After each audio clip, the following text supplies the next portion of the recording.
வணக்கம். இன்றைய மாவட்ட செய்திகள். கும்பகோணம் ஸ்ரீநகர் காலனி குடியிருப்பு பகுதியில் வீட்டிலிருந்து புத்தக பையுடன் டியூஷனுக்கு நடந்து சென்ற 4 வயது சிறுமியை திருநாய்கள் விரட்டி கடித்தன.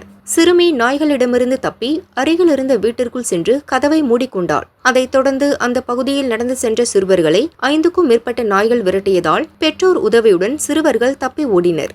இது தொடர்பான சிசிடிவி காட்சிகள் வெளியானது. அச்சுறுத்தும் திருநாய்களின் நடவடிக்கைகளை கட்டுப்படுத்த கும்பகோணம் மாநகராட்சி நிர்வாகம் நடவடிக்கை எடுக்க வேண்டும் என பொதுமக்கள் வலியுறுத்தினர்.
சேலம், கெங்கவல்லி மற்றும் சுற்றுவட்டார பகுதிகளில் சுமார் 1 மணி நேரத்திற்கும் மேலாக கனமழை கொட்டி தீர்த்தது.